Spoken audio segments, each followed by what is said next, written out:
Beaucoup de gens s'entendent dire qu'ils pleurent trop, qu'ils sont faibles ou trop sensibles. Mais, et si ce n'était pas un défaut, mais le signe de quelque chose de bien plus profond, pourquoi certaines personnes s'émeuvent-elles facilement alors que d'autres semblent immunisées?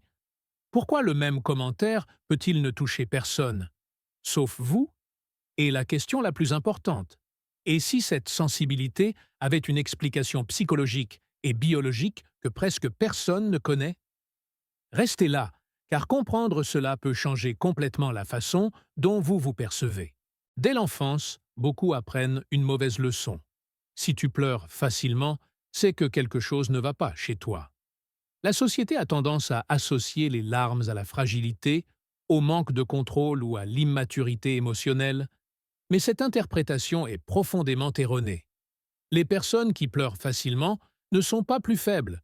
Elles ne sont pas non plus moins stables. En réalité, elles font souvent l'objet d'un mauvais diagnostic. Pendant des années, la psychologie populaire a confondu la sensibilité avec un problème. On l'a étiquetée comme une anxiété excessive, une faible tolérance au stress ou même une immaturité émotionnelle. Cependant, la science moderne montre une toute autre réalité.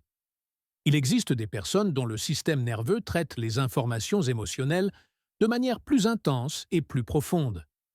Elles ne réagissent pas trop. Elles perçoivent simplement plus.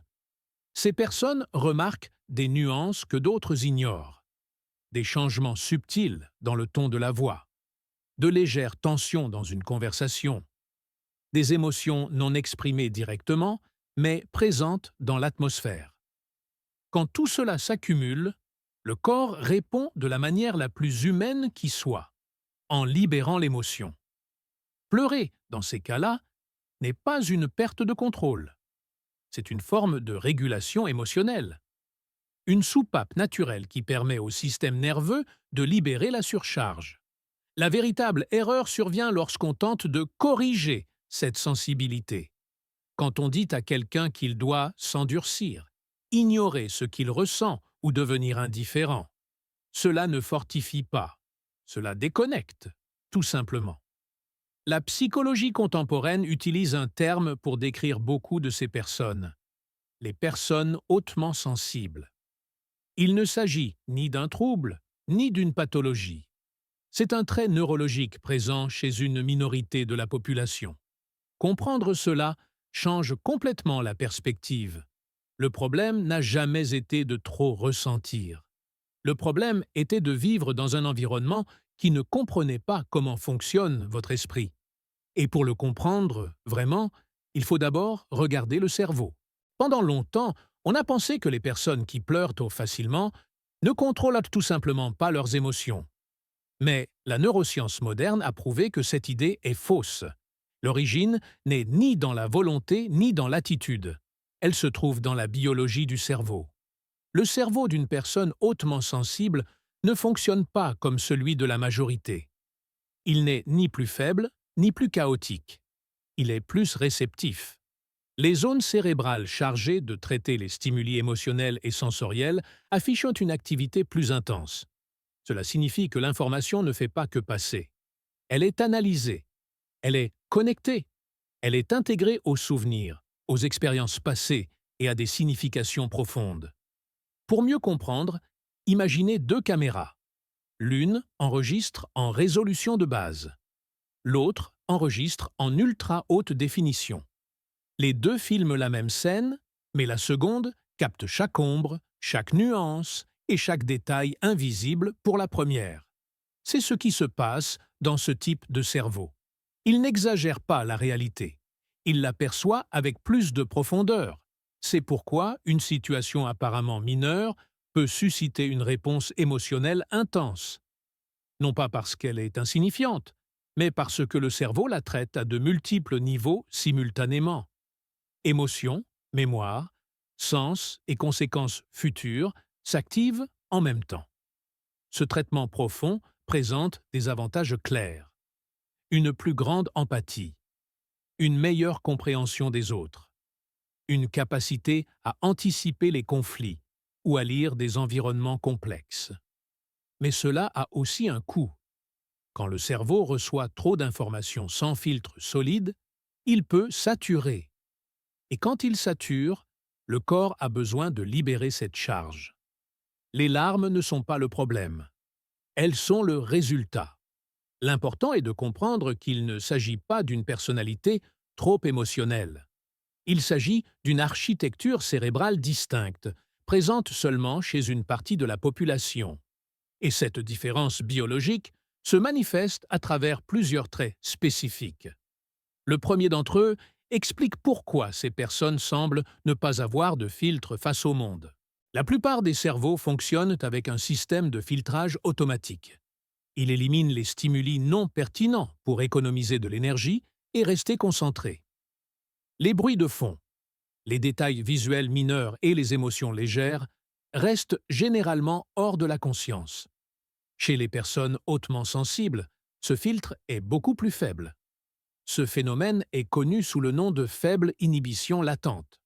Cela ne signifie pas que le cerveau est défectueux. Cela signifie qu'il laisse passer plus d'informations.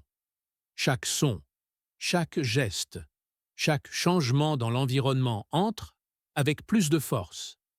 Rien n'est écarté rapidement. Tout est enregistré.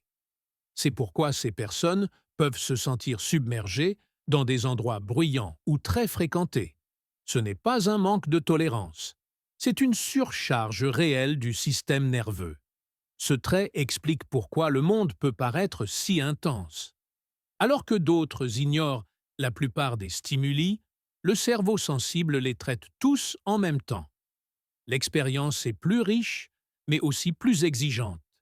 Ce qui est intéressant, c'est que cette même caractéristique est liée à la créativité et à la capacité de trouver des connexions que d'autres ne voient pas. En ne filtrant pas autant, le cerveau peut combiner des idées, des émotions et des stimuli de manières uniques. De nombreux artistes, penseurs et personnes hautement intuitives partagent ce trait. Cependant, le prix est élevé. L'accumulation constante de stimuli génère une fatigue mentale.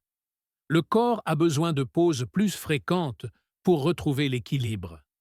Quand cette saturation n'est pas gérée, le système nerveux cherche une issue. C'est parfois l'isolement. D'autres fois, ce sont les pleurs. Non pas comme une faiblesse, mais comme un mécanisme de décharge. Ce trait ne peut être ni entraîné ni éliminé. Il fait partie de la configuration de base du cerveau. Tenter de s'endurcir ne fait qu'augmenter le stress interne. Comprendre ce premier trait permet de changer le récit. Il ne s'agit pas d'apprendre à ressentir moins. Il s'agit d'apprendre à protéger un système qui ressent plus. Et ce n'est que le début. Le deuxième trait explique pourquoi ces personnes ne se contentent pas de percevoir les émotions. Elles les vivent, comme les leurs.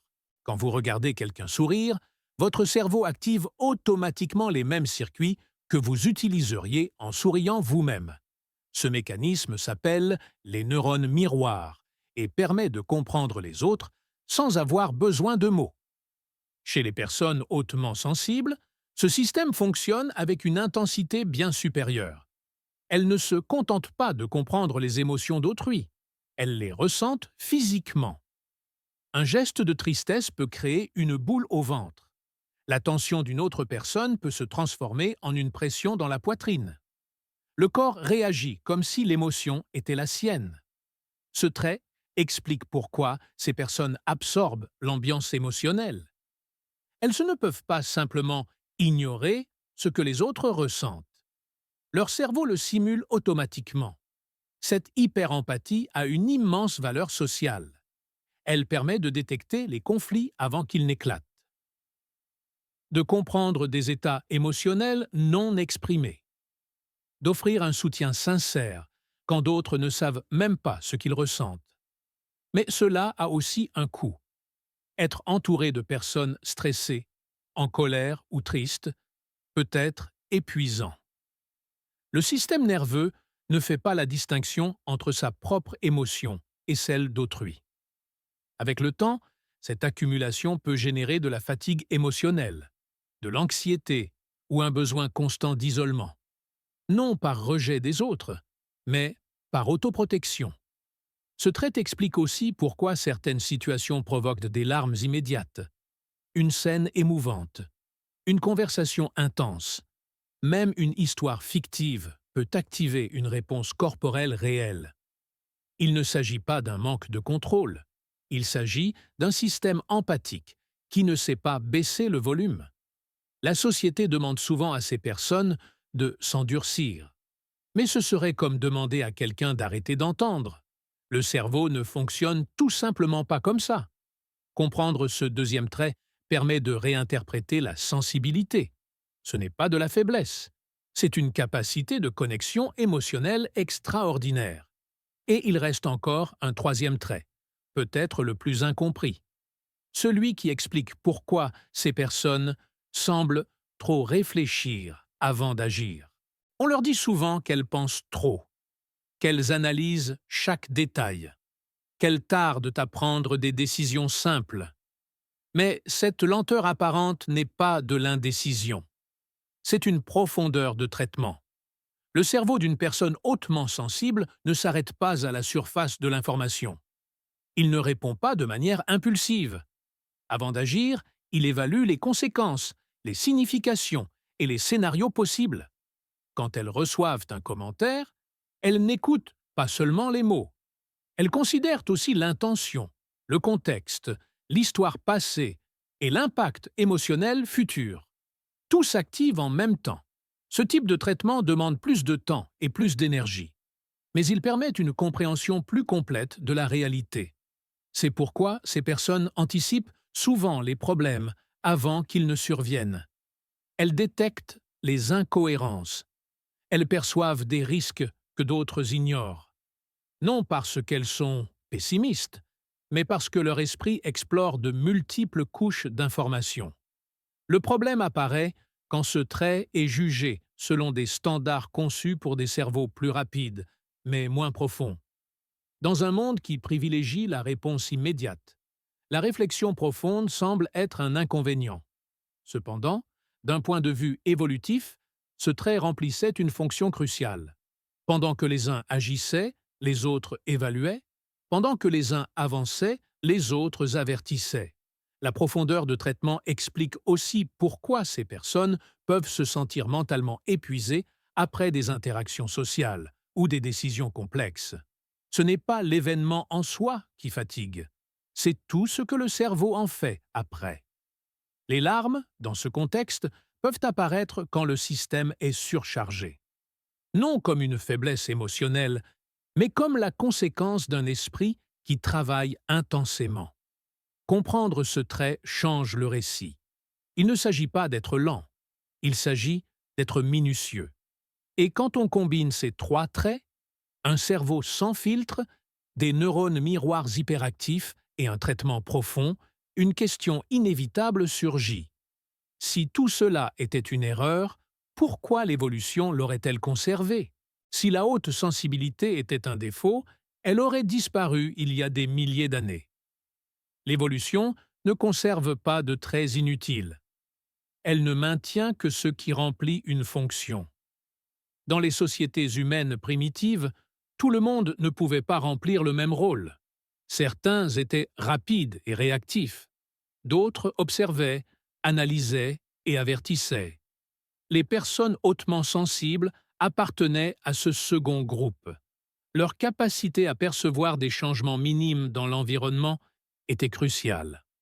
Un bruit étrange dans la nuit, une tension inhabituelle dans le groupe, un signe précoce de danger que d'autres ignoraient. Pendant que les uns agissaient, les autres anticipaient. Pendant que les uns attaquaient, les autres évaluaient les risques. Cet équilibre augmentait les chances de survie du groupe. La sensibilité renforçait aussi les liens sociaux. Détecter des émotions non exprimées permettait de résoudre les conflits avant qu'ils ne s'aggravent, de prendre soin des membres vulnérables du groupe, de maintenir la cohésion interne. Dans ce contexte, la sensibilité n'était pas un fardeau, c'était un avantage stratégique. Le problème est apparu avec le monde moderne. les villes bruyantes, la stimulation constante, la pression de performer sans relâche. L'environnement actuel est conçu pour des cerveaux résistants à la surcharge sensorielle, pas pour ceux qui traitent tout avec plus de profondeur. C'est pourquoi de nombreuses personnes sensibles se sentent en décalage, non parce qu'elles sont inadaptées, mais parce que l'environnement a cessé d'être compatible avec leur conception neurologique. L'évolution ne s'est pas trompée. C'est simplement que nous n'avons pas encore construit une société qui comprenne ce type d'esprit. Comprendre cela permet de cesser de se voir comme une anomalie. La sensibilité n'est pas une faille personnelle. C'est un trait qui avait du sens et qui continue d'en avoir, dans des contextes appropriés. Et pour clore ce parcours, il reste une dernière idée clé. Une métaphore qui explique mieux que n'importe quel diagnostic comment fonctionne réellement ce type de sensibilité. Imaginez deux plantes poussant dans la nature. L'une est un pissenlit. Il peut pousser presque n'importe où. Il résiste au vent, au froid et au manque de soins. L'autre est une orchidée. Elle a besoin de conditions spécifiques pour fleurir. La bonne lumière, l'humidité correcte, un environnement stable. Pendant longtemps, on a cru que le pissenlit était la plante forte et l'orchidée la fragile. Mais quand l'orchidée bénéficie de l'environnement adéquat, elle ne se contente pas de survivre. Elle fleurit avec une complexité et une beauté extraordinaires. Les personnes hautement sensibles fonctionnent de la même manière. Elles ne sont pas moins résistantes. Elles sont plus dépendantes de l'environnement. Dans des milieux hostiles, bruyants ou émotionnellement chaotiques, elles se flétrissent. Non parce qu'elles sont faibles, mais parce que leur système nerveux est conçu pour traiter plus d'informations. La surcharge constante finit par peser lourd. Mais dans des environnements appropriés, ces personnes ont tendance à se démarquer. Empathie profonde, créativité élevée, capacité à comprendre des nuances humaines complexes, sensibilité artistique et émotionnelle. Cette métaphore explique quelque chose de fondamental. Vous n'avez pas besoin de devenir plus dur. Vous avez besoin d'un environnement qui ne vous oblige pas à survivre tout le temps. Pleurer facilement n'est pas une faille. C'est le signe que votre système répond intensément au monde. La clé ne réside pas dans la répression, mais dans l'apprentissage de la gestion. Comprendre votre sensibilité vous permet de prendre des décisions plus conscientes. Mieux choisir vos espaces. Réguler vos stimuli. Protéger votre énergie émotionnelle. Quand vous cessez de lutter contre votre nature, quelque chose change. La sensibilité cesse d'être un fardeau et devient un outil. Le problème n'a jamais été de trop ressentir. Le problème était de vivre dans un monde qui ne savait pas quoi faire de quelqu'un qui ressent ainsi.